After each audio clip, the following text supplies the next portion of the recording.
Hey, what is up guys? This is Miwi Gaming and this is the second video for Survivor Tips. Holy crap.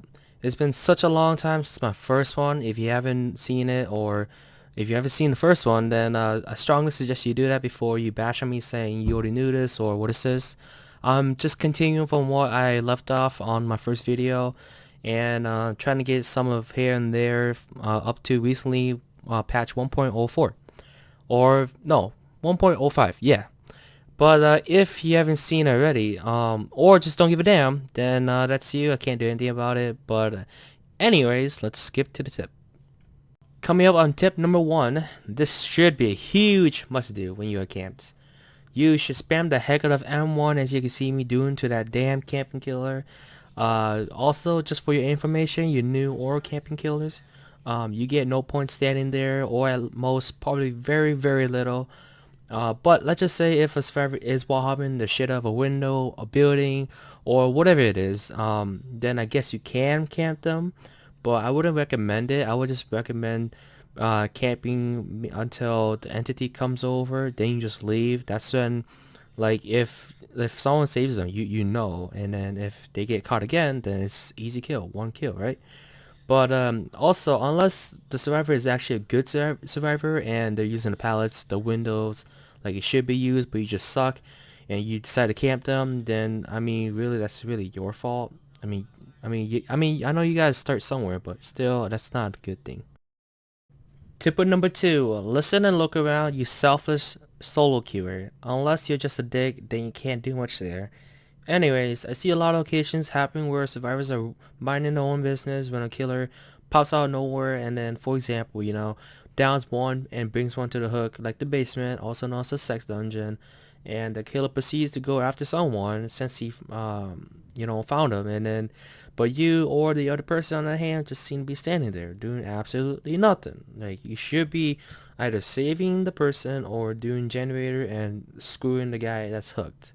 I've seen a lot of this, it happens a lot. I don't know why, like people just don't look around their surrounding. They don't like look at the situation and make a move, like what are you doing? I know I said this in my first video, but I mean, it's something all survivors need to know. I mean, if you wanna like be helpful, then make a move. Like look at the situation and do something. I mean, why do you want to play this game if all you do is just go for yourself? I mean, it's really not that fun. I mean, I've done it myself, so yeah. Tip numero tres. Patience is key, my friends. When you first get in the game, you probably be looking around and also running around the whole entire map just to find a killer tracking you, and you ask yourself how. Well, there's a lot of reasons to be for that, but mostly it's because you're running. If you don't know, as a killer, he can see your orange, maybe reddish stripe marks if you're running. But also, if you're bleeding, that just makes it a bit easier for the killer, but also not quite at the same time, because if the killer doesn't know about it, then it doesn't really help him. But also, if you're bleeding, he can hear you whimpering and crying for help, and he can follow that noise just to go for your death. But back to the tips topic. Yes, patience is the key. I mean, why would you want to rush to your death? I know these games they last 10 to 15 minutes usually, but still, that doesn't really guarantee you get enough points to get a mark or a pip. I mean, the surviving object is really what you need to get a mark. I mean, usually, that's like 9 out of 10 times, that's the reason why you got a mark. But I mean, still, just walk. There's no point in running. If the killer's chasing someone, then you can run. But I recommend it if only he's on the other side of the map, not next to you. I have a feeling that the marks that if you're running last like 5 to 10 seconds. I don't something like that. I don't know. But still, I just don't recommend running. Tip number 4. This is patches ago or so, but I like to bring it up just in case you've forgotten or you never knew about it. If you think hiding in a closet or somewhere, any case, if you're just standing there and you're doing nothing, crows will come and find you and stay on your ass for a good amount of time. Killer obviously will be getting a notification that will keep on bugging him and keep on bugging him until he goes and finds you and he just slice and dice you up. So yeah, I'm pretty sure you don't want that.